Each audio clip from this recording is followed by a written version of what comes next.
안녕하세요. 저는 남편과 이혼하고 딸과 둘이 살고 있는 30대 후반의 이혼녀예요. 길다면 길고 짧다면 짧은 제 인생에서 결혼이라는 몇 년의 기간은 그다지 기쁜 추억이 많이 없어요. 그렇다고 삶에 찌들었거나 엄청 불행했다는 건 아니에요. 그냥 그런 특별한 추억이 남아있지 않을 만큼 이혼 당시의 충격이 컸을 뿐이니까요. 생각해보면 좋은 일도 있었죠.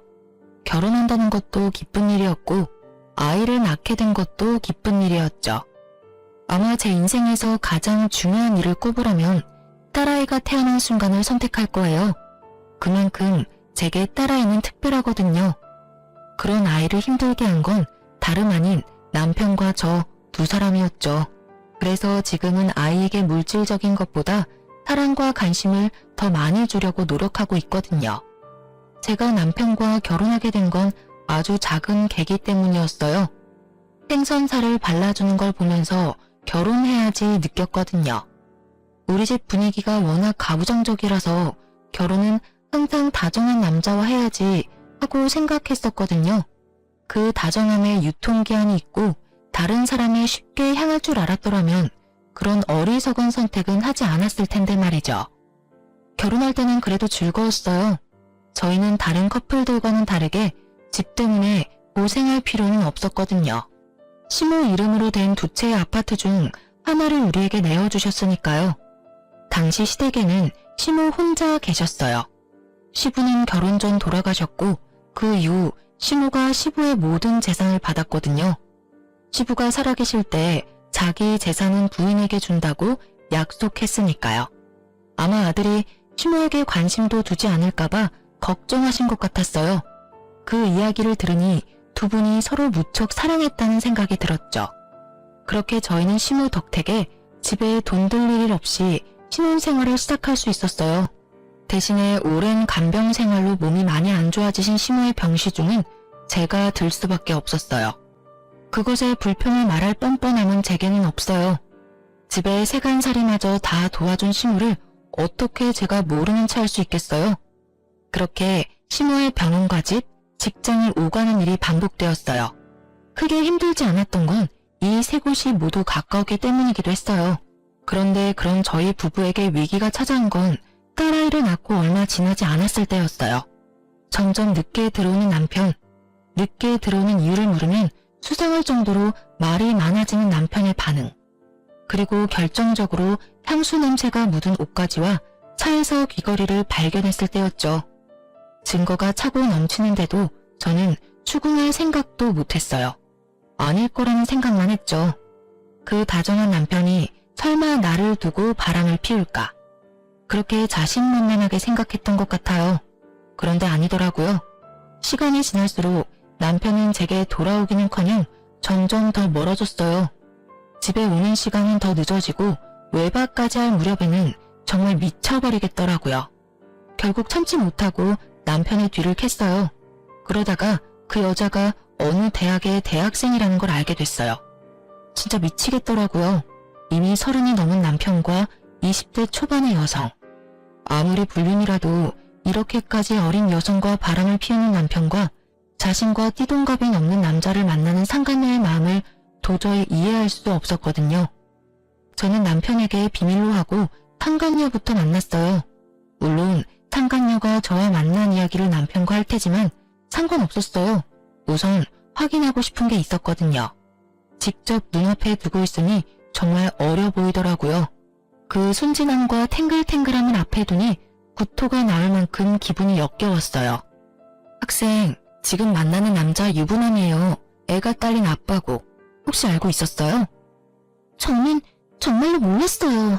저한테는 유부남 아니라고 했고 저는 진짜로 싱글인 줄 알고 만난 거예요. 제 또래는 너무 어린애 같아서.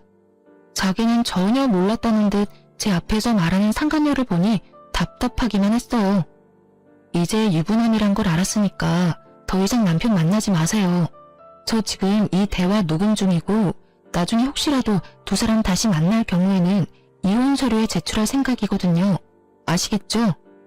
솔직히 제가 모르고 그랬다는 거니까 제가 사과할게요. 그런데 저도 피해자이긴 하거든요. 유부남인 줄 모르고 만났는데 왜 제가 이런 취급 당해야 하는 건지도 모르겠고. 그러니까 더 이상 만나지 말라고요. 안 만나면 이런 취급 당할 이유도 없죠. 설마 유부남인 거 알고도 만날 생각이에요? 그건 아니죠. 저도 유부남 만나고 이런 건 좀... 저는 그렇게 상간녀와의 대화를 끝냈어요. 알려줬으니 다시 만나지는 않겠죠. 만약에 다시 만난다면 이 녹음 파일로 상간녀 위자료 소송해버리면 그만이니까요.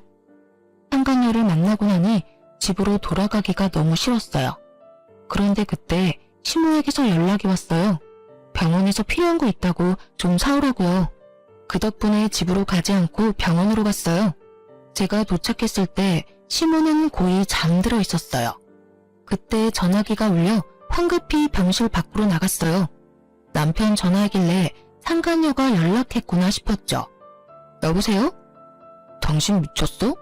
왜 애를 찾아가서 그 난리를 피운 거야? 당신 지금 나한테 그런 말밖에 못해?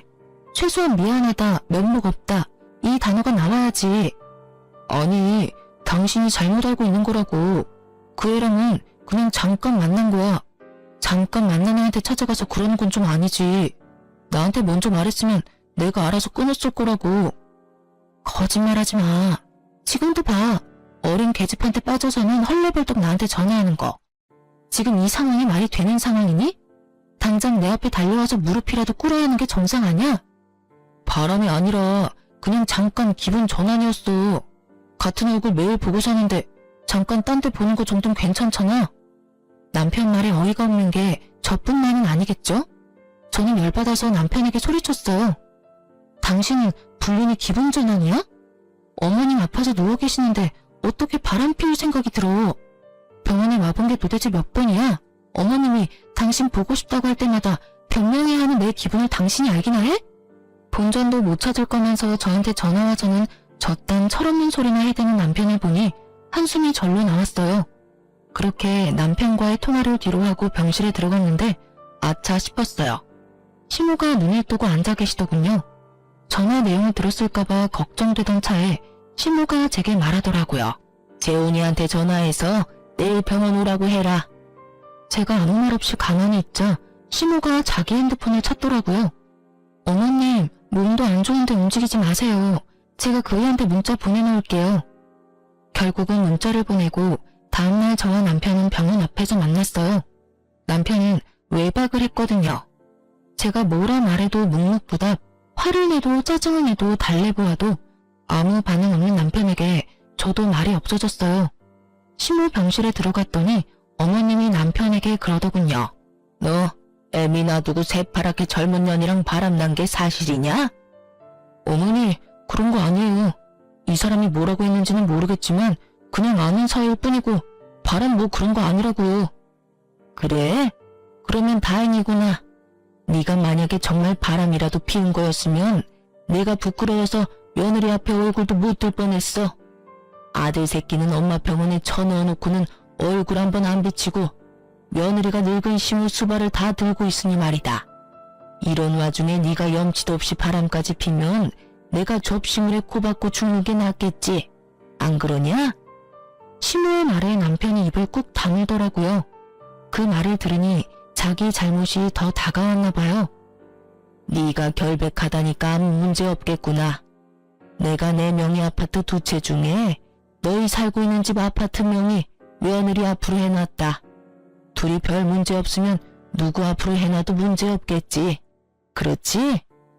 그 말에 남편이 답답하다는 듯 버럭 소리를 지르더라고요.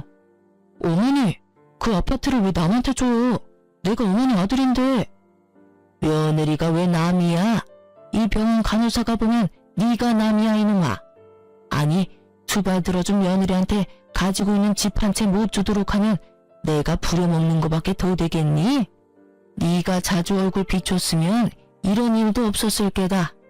너도 바람 안 핀다며. 그럼 누가 집 명의자든 상관없을 거 아니야? 둘이 계속 결혼 생활 유지하면 어차피 너일 건데.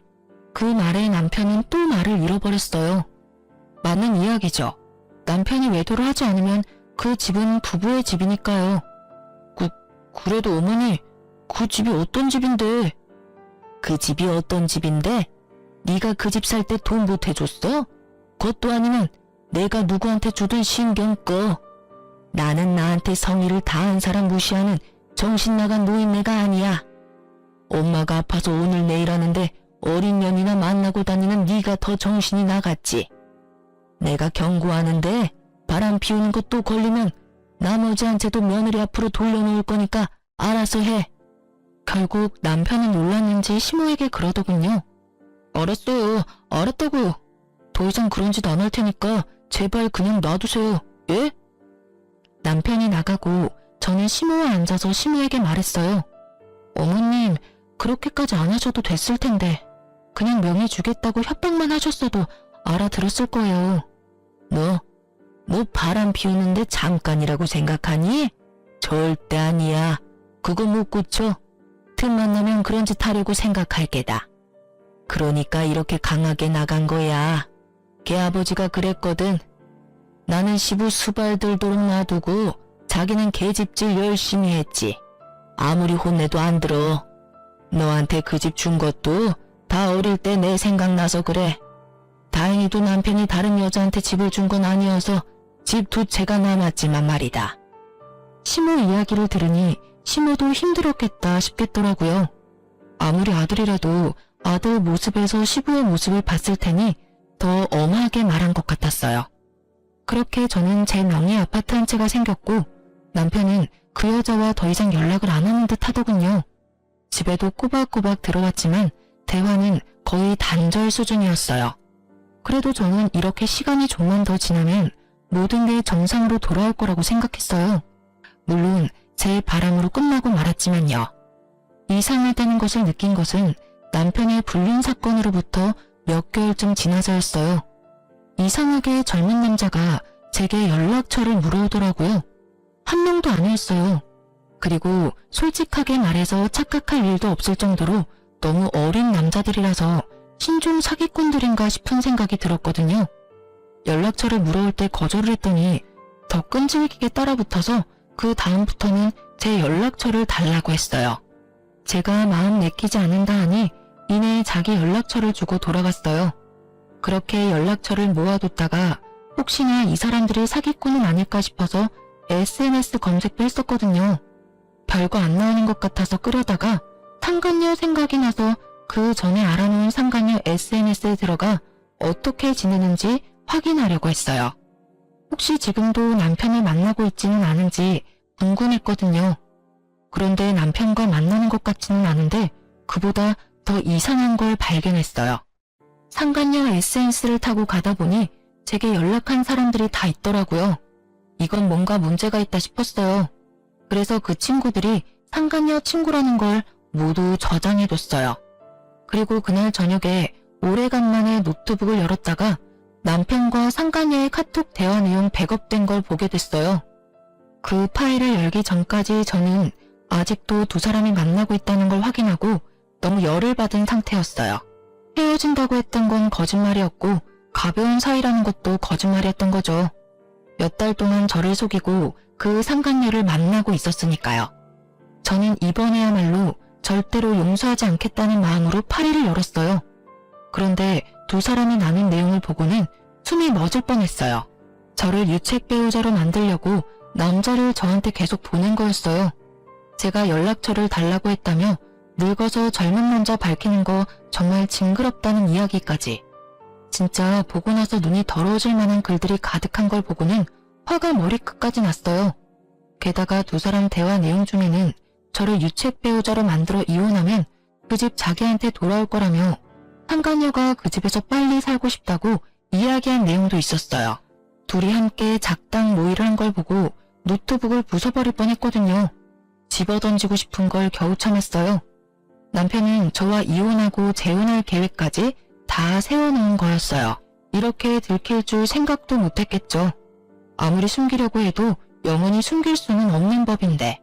그 대화 내용을 보고 저는 남편에게 당장 전화하려다가 일단은 참았어요. 유책 배우자를 만들고 싶어하는 남편을 보니 내가 되갚아줄 수 있겠다 싶었거든요. 그렇지만 걱정되는 건 단 한 가지, 시모였어요. 제가 이혼하고 나면 시모는 낙동강 오래할 신세가 되는 건데 고생 많이 하신 분이 말년에 괴롭게 돌아가시게 만드는 것도 너무 죄송스러운 마음이었거든요. 그렇게 이혼 결심을 선뜻 내지 못한 상황에서 시모가 사망하게 됐어요. 오랜 지병 그리고 마지막에는 폐혈증으로 돌아가셨어요. 그렇게 어머님 초장 치르는데도 남편은 그 여자와 전화통화나 하면서 장례에도 집중을 하지 못하더라고요. 그걸 보니 아 이제 이혼할 수 있겠구나 하는 마음이 들었어요. 시모의 사망이 확인되고 시모 명의 아파트 한 채는 남편에게 넘어왔어요. 남편은 제가 아직 유책 배우자가 아니라서 그런지 이혼하자는 이야기를 선뜻 꺼내지는 못하더군요. 그래서 빌미를 만들어주기로 했어요. 저는 평소 왕래가 거의 없었지만 어릴 때 꽤 친하게 지냈던 사촌 오빠에게 연락했어요. 오빠는 오랜만에 연락한 저에게 놀라면서도 웃으며 받아줬어요. 웬일이야? 웬일이긴 요새 어머님 돌아가시고 마음이 좀 헛헛해서. 바람 좀 쐬고 싶은데 남편이 많이 바빠. 그러니까 오빠랑 같이 가고 싶은데 괜찮을까? 우리 애도 같이 데리고 가서 인사도 시키고 싶고. 당연히 괜찮지. 우리 가족도 같이 부를까? 아니 미안한데 오빠만 나와줄 수 있어? 언니까지 있으면 좀 미안할 것 같기도 하고. 그래? 알았어. 내가 잘 어울려줄게. 와이프한테는 내가 미리 알려두고. 그렇게 저는 유책 배우자가 되기 위해 열심히 사촌 오빠와 재밌는 시간을 즐겼어요. 팔짱도 끼고 같은 차도 타고. 오빠가 왜 이렇게 들러붙냐며 뭐라 할 때 제가 이야기했거든요. 남편이 나 유책 배우자 만들려고 하는데 일부러 그렇게 만들어주려고 한다고요. 그것 때문에 이혼 이야기를 안 꺼내서 내가 답답하다고 그랬더니 오빠가 그럼 이게 낫겠다며 머리까지 쓰다듬어 줬거든요. 사진 잘 찍히라고 말이에요. 애하고 같이 노는 마치 가족 같은 모습으로 2번 정도 놀고 나니 남편이 집에 와서 아주 당당하게 요구하더라고요. 당신 바람 피워? 아니, 그런 일 없는데? 거짓말하지 마. 내가 당신 요새 수상해서 사람 하나 붙였는데 아주 재미있게 놀았더라. 애까지 데리고. 너 이것밖에 안 되는 여자였어? 나한테 바람이니 불륜이니 난리를 치더니 자기는 애까지 데리고 더한 짓 하고 있었잖아. 내로남불 뭐 이런 거야? 증거 있어? 내가 바람 피웠다는 증거. 증거라는 말에 남편은 아주 당당한 표정으로 주머니에서 사진을 몇 장 꺼내더군요. 바로 사촌 오빠와 찍힌 제 사진이었어요. 이것뿐인 줄 알아? 당신 젊은 남자들 연락처 수집하는 거 다 알아. 바람 피우고 싶으니까 젊은 남자 만나는 거지. 이 남자는 그 와중에 걸린 사람이고. 이럴 줄 알았어. 얌전한 고양이 부뚜막이 먼저 올라간다더니 세상 조신한 척은 다 하더니 뒤로는 호박씨 까고 있었네. 저는 남편 말을 한 귀로 흘리며 사진을 물끄러미 바라봤어요. 우리 남편이 참 나한테 관심이 없구나 싶어서요. 사진을 딱 보면 우리가 혈연 관계라는 것을 알 수 있을 만큼 닮은 구석이 그렇게 많은데도 남편이 그걸 알아차리지 못한 게 더 신기했어요. 말 안 한다고 해결될 문제가 아니거든. 당신 지금 유책 배우자야. 문제가 있다고. 위자료에 재산 분할까지 싹 다 해야 하는데 내가 그 부분에 대해서는 하나만 지켜주면 다른 건 다 당신 원하는 대로 해줄게. 우리 엄마가 당신한테 준 아파트 그것만 내놓고 가. 그러면 네가 원하는 대로 다 해줄게. 역시나 그때 본 대화 내용에서 나온 대로 이 사람들이 나를 유책 배우자로 만들려는 이유는 바로 이 집 때문인 것 같더라고요. 저는 알겠다는 말 대신 상간녀를 불러오라고 했어요. 내가 바람을 피웠다고 주장하니까 나도 한마디 할게. 나도 당신이 바람 피우는 거 알고 있었거든? 그러니까 그 여자 데려와. 데려와서 이야기해보자고. 누가 유책 배우자인지. 발뺌할 생각은 하지 말고 그 여자 예전에 나랑 만났을 때 대화 녹음 다 해놨었거든? 솔직히 당신한테는 내가 유책 배우자일지 몰라도 나한테 그 여자는 위자료 청구 대상이야. 유부남인 거 알고 지금까지 만난 거잖아? 그 말에 남편이 잠깐 당황하더라고요. 자기가 바란 건 이런 게 아니었던 건가 봐요. 상간녀를 데려오기 싫어하길래 저는 제 핸드폰으로 상간녀에게 우리 집으로 오라고 말했어요. 상간녀는 도착하자마자 아주 당당하게 마치 이 집 안주인이라도 된 듯 행동하더군요. 아줌마, 왜 절 부르셨어요? 저는 아줌마랑 할 이야기 없어요. 어차피 아줌마랑 오빠랑 이혼할 건데 왜 제가 아줌마랑 이야기해요? 그냥 남편분이랑 하세요. 말끝마다 아줌마 하는 젊은 년을 보니 저도 확 피가 솟구치더군요. 상관녀나 나도 너랑 길게 얘기할 생각은 없어. 단지 이것만 말해주려고. 상관녀나 너는 우리 남편이 유부남인 걸 알고도 내가 헤어지라고 했음에도 맞는 걸 인정하지? 사실 너희만 증거 가지고 있는 거 아니고 나도 증거 있거든. 증거 이야기에 두 사람이 흠칫 놀라더군요. 자기들은 아주 잘 속였다고 생각했나 봐요. 어디에서 들켰을까? 궁금하지 않아? 저희가 들켰든 말든 아줌마는 유책 배우자예요. 바람을 피웠으니까. 그리고 젊은 남자 연락처도 갖고 계시잖아요. 그래서 나한테 할 이야기는 그게 다니? 상관녀나? 뭘 또 바라시는데요? 미안하다, 뭐 그런 말 바라시는 것만 꿈 깨세요. 제가 왜 아줌마한테 미안해해요? 솔직히 사람 마음이 마음대로 되는 게 아니잖아요. 사랑이 바뀌면 당연히 기존에 있던 사람은 사라져줘야지. 싫다는 남자한테 뭐하러 매달려요? 쪽팔리게. 나 같으면 그냥 짐 싸서 빨리 나갈 것 같은데 뻔뻔해라. 그렇지. 그래서 너희들이 나한테 이혼 이야기할 때까지 기다렸어. 제 말에 순간 두 사람 다 멈칫하더라고요. 그러게요. 제가 이혼을 기다렸다고 하니 당황했나 보더라고요.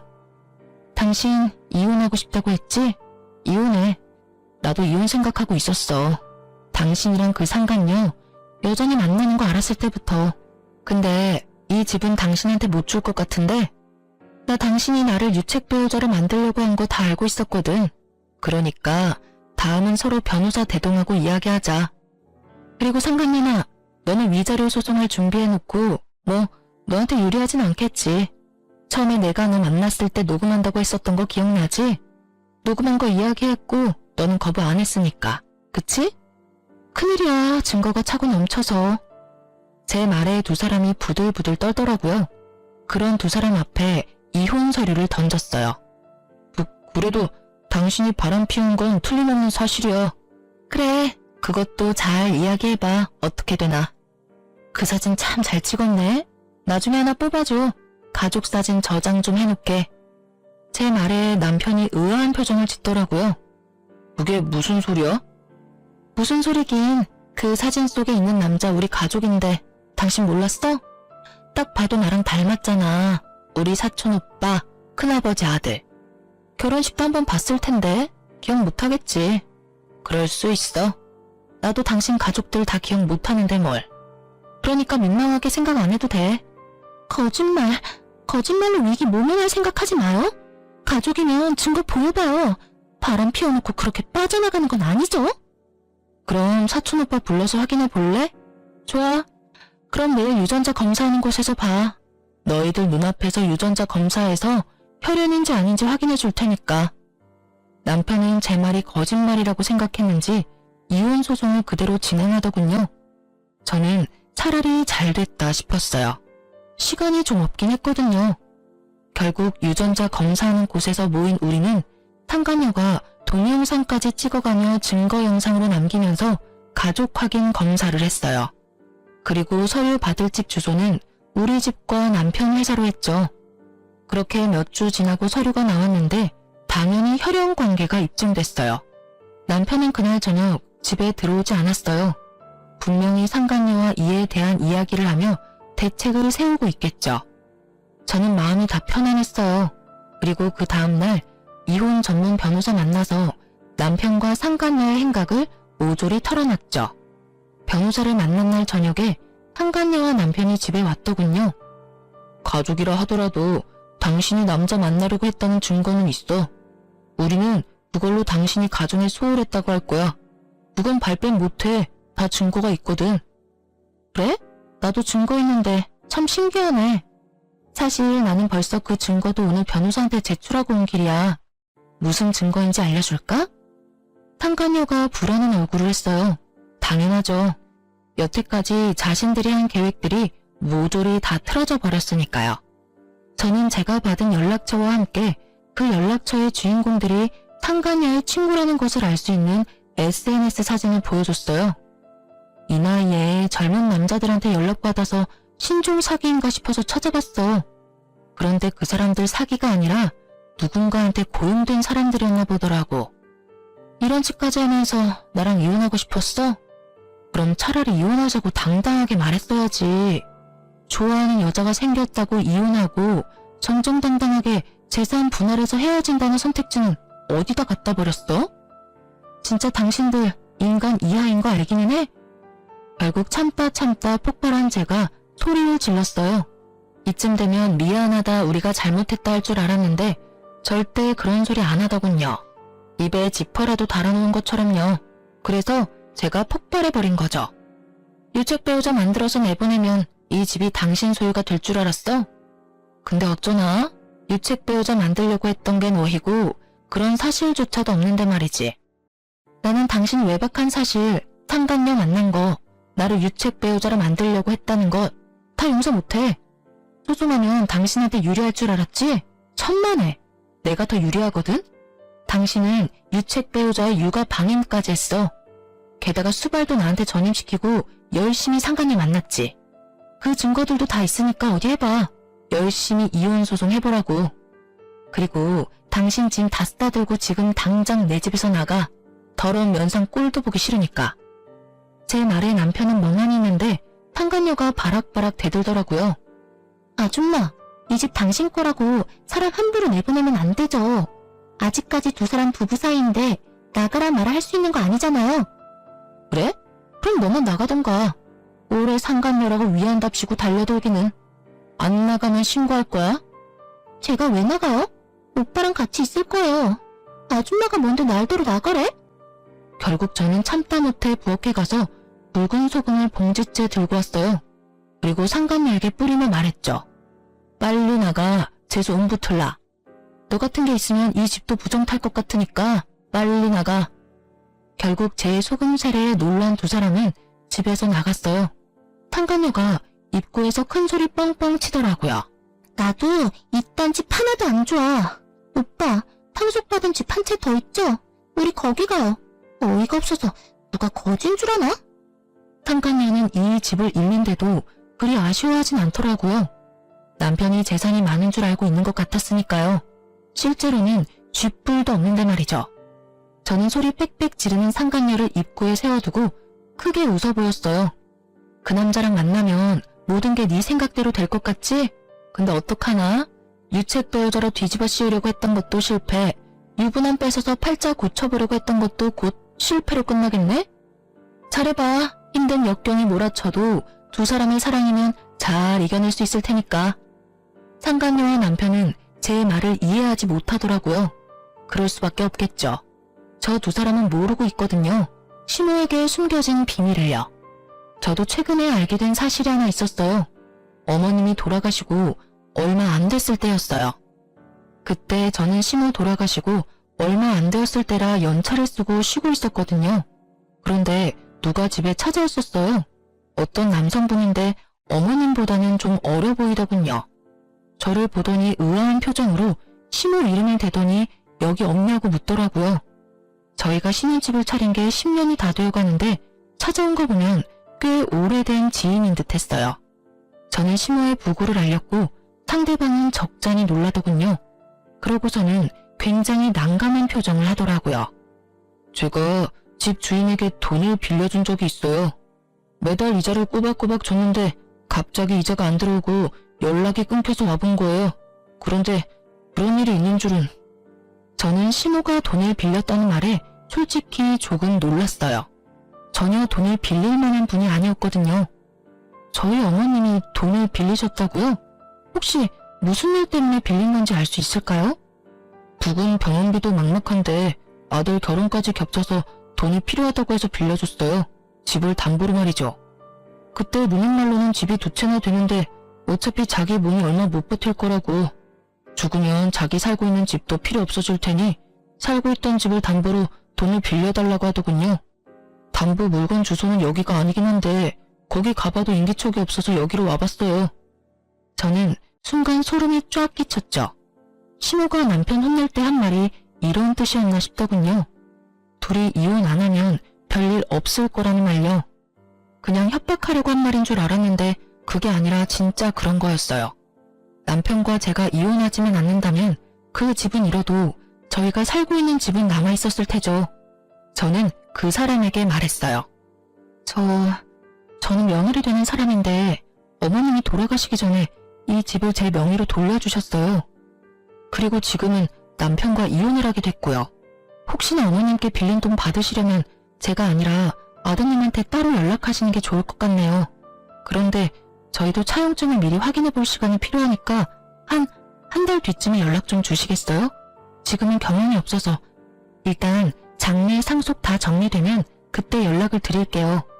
그렇게 말하고 저는 그 채권자를 돌려보냈거든요. 그리고 그날 저녁 바로 시모가 살던 집에 들어가서 차용증을 찾았어요.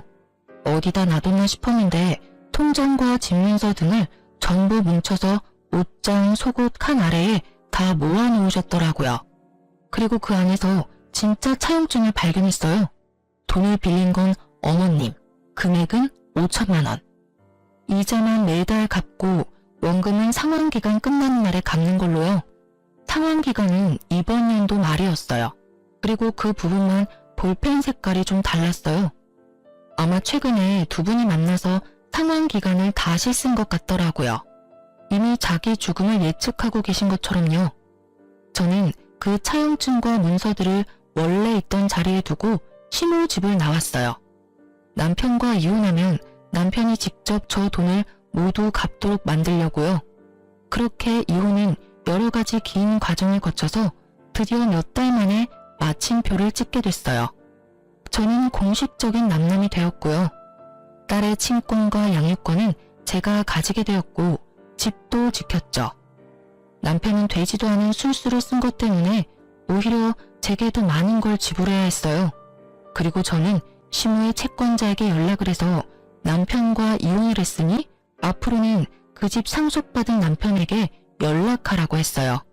그 뒤로 얼마 지나지 않아 남편에게 연락이 오더군요. 당신 어머니 집에 있는 이 차용증 뭐야?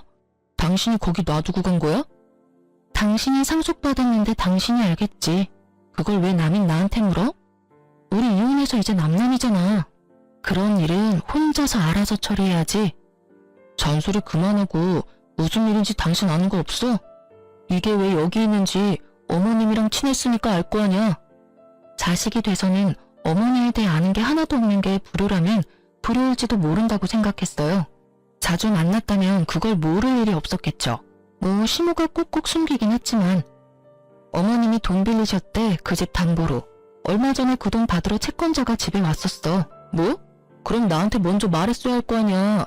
너 설마 나한테 일부러 이거 숨겼어? 일부러 숨기고 말고 할 것도 없이 당신이 집에 안 들어왔잖아. 게다가 내 말 들은 적이라도 있어? 전부 다 당신 할 말만 하고 나가버렸지. 내가 이야기할 틈이라도 줬니? 어이가 없어서. 그리고 내 엄마가 돌아가신 게 아니라 당신 어머니가 돌아가셨어. 그러면 유품 정리는 당신이 해야 하는 거 아니야?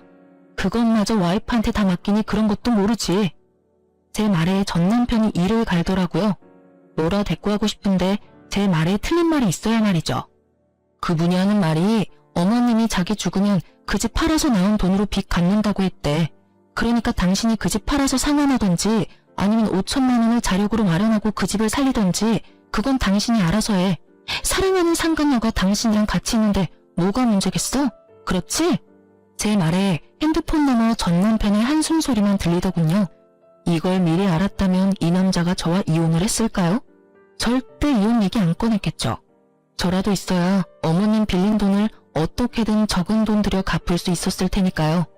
그런데 막상 까보니 대출 담보로 잡힌 집은 자기가 상속받은 집이고 멀쩡한 집이 제 명의로 된 거잖아요. 너 설마 이런 거 다 알고 그 아파트 당신 명의로 돌렸어? 내가 어떻게 알았겠어. 당신도 알다시피 그 아파트 내 명의로 바꿔준 거 어머님 뜻이야. 당신도 다 들었잖아. 아, 그러고 보니 그때도 당신 잘못으로 그 아파트가 내 명의가 됐네. 지금도 당신 잘못으로 당신 아파트가 없어질 상황이고 당신도 참 대단하네. 어떻게 찍는 것마다 다 이 모양이야? 핸드폰 너머로 열받아서 소리를 지르는 상간녀 목소리가 들리더군요. 이게 다 뭐야? 오빠 그러면 이제 이 집도 없는 거야? 아, 진짜 말도 안 나오네? 이건 좀 아니잖아.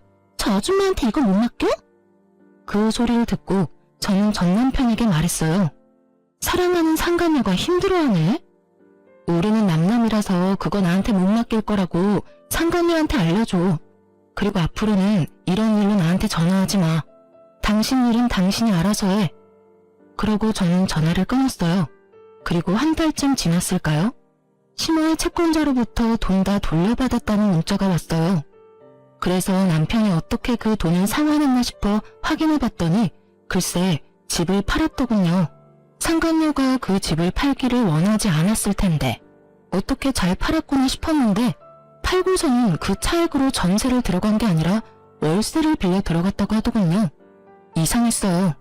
못해도 억은 넘는 집 팔고 5천만 원 갚고 나면 돈이 남을 텐데 그 돈이 다 어디로 갔냐 그 말이죠. 남편은 2달 뒤에 제게 찾아왔더군요. 그러고는 제발 용서해달라며 무릎부터 꿇었어요. 아파트 현관 입구에서 그러는 게 너무 남보기 부끄러워 어쩔 수 없이 집안으로 들였더니 집안을 쭉 둘러보고는 시무룩해지더군요. 자기 흔적이 다 사라져서 그랬던 것 같은데 어쩌라고요. 이제는 딸이랑 둘만 사는 집인데. 여기 왜 왔어? 당신 이미 이혼했고 남남이야. 애가 보고 싶으면 면접 교섭권 써서 밖에서 만나던지. 미안해. 여보, 당신 없이 사는 거 너무 힘들어. 나한테는 당신이 필요하다는 걸 이제야 깨달았어. 그러니까 제발 딸이랑 같이 내 곁에 돌아와주면 안 될까? 무슨 귀신 씨나를 까먹는 소리야. 실없는 소리 할 거면 집에 가. 어이가 없어서. 젊은 여자 쫓아서 이혼하자고 한 건 당신이야. 그런 일을 당하고도 널 받아주면 내가 여기 왜 있어? 절에 가서 비구니가 되던지 성당 가서 수녀님을 했겠지. 난 그렇게 이해심 많은 여자가 아니야. 그러니까 제발 헛소리 좀 그만해. 나 그 집 팔고 남은 돈 그 여자한테 다 뺏겼어. 내가 그 집 팔고 나가야 한다고 했더니 이상하게 조용하더라고.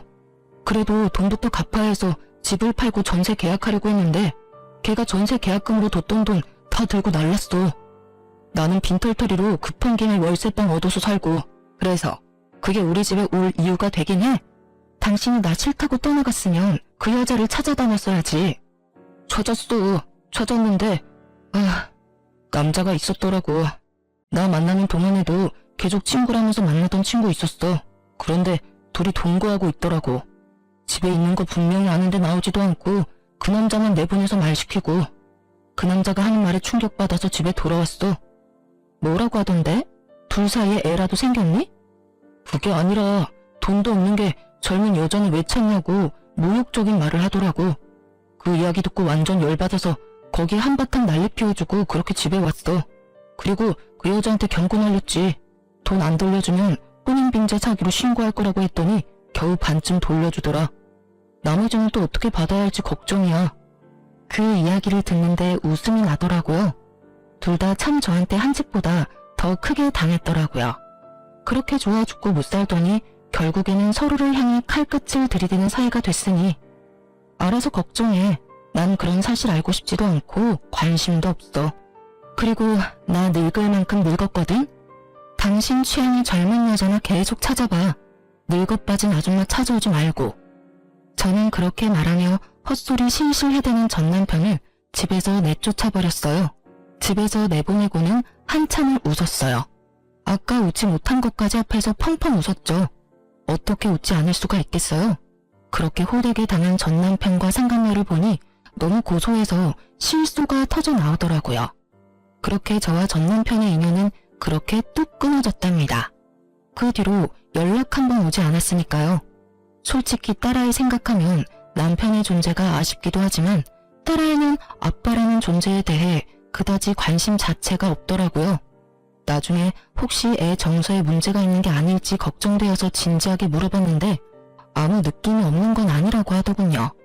다만 자기가 원하는 건 다정하고 좋은 아빠인데 아빠가 젊은 여자랑 바람나서 모든 걸 잃고 망한 아빠라는 걸 알고 나서는 그냥 너무 한심해서 관심이 없어지더랍니다. 참 부모가 돼서 이런 취급 당하는 것도 피해야 할 일 중에 하나겠죠. 저는 남편과 이혼 후에 착실하게 딸을 서포트하며 잘 살고 있어요. 가끔 어려울 때도 있기는 하거든요. 제가 이 집과 위자료를 받기는 했지만 그것이 육아와 살림에 커다란 도움이 되지는 않거든요. 그렇지만 지금 딸과 둘만 보내는 시간이 남편과의 결혼 기간보다 더 많은 추억과 기억을 만들어주거든요. 결혼 기간 동안 남편과 놀러 간 일도 크게 없었는데 지금 딸아이와 공연이나 영화를 보러 가거나 식사를 하고 여행을 하는 등 정말로 알차고 행복하게 시간을 보내고 있어요. 하나를 얻으려면 하나를 잃을 수밖에 없다고 하는데 행복을 하나 얻으려고 남편을 잃었나 싶은 생각도 들어요. 제 이야기를 들으시면 저런 남편도 있나 싶겠지만 세상에는 별의별 사람이 다 있답니다. 이혼 이야기를 꺼내는 것도 사실 큰 용기를 낸 거예요. 아직 제 직장 사람들도 이 정도로 세세하게는 알지 못하거든요. 젊은 여자와 남편이 바람났다는 이야기를 쉽게 할 수 있는 여자가 세상에 있기나 할까요? 그래도 이렇게 이야기하고 나니 마음에 맺힌 응어리도 조금씩 풀어내는 기분이 들어요. 긴 사연 들어주셔서 감사해요. 다들 좋은 하루 되시길 바랍니다.